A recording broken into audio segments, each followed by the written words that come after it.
day everyone, my name is Ekelmi Avenido. English foolishness. If you pronounce head, teeth, and beer, you hear the last word rhyme with that. And in this poem, you will surely find many items of this kind. For instance, dear and fear and here but peer, dear and dear but wear and tear, yes and less and bless but pleasant, meant and pet but sweet and great.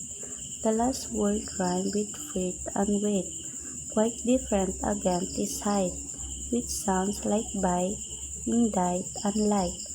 The next line should be read with care. The praying prayer say he prayer, pen and lamb and meant but meant.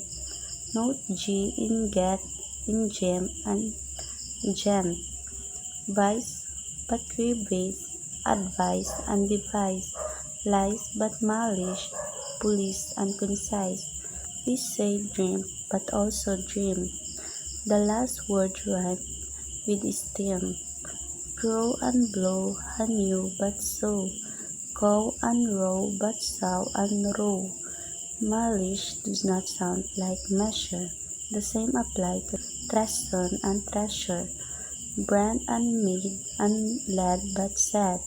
Treat but treat and tread but trade.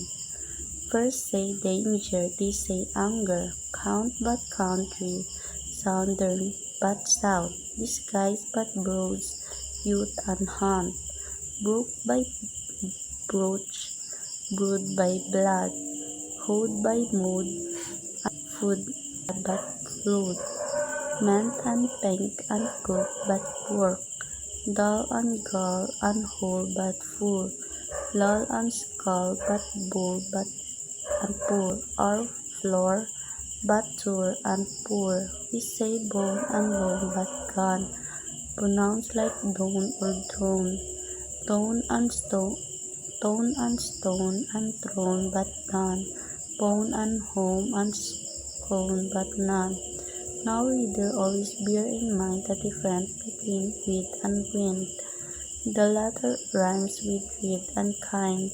Can you pronounce without mistake? Makship, ashel, ak, pital, pinal, one, pant, slant, van, want, rubbish, grant, and grant. I don't blame you can.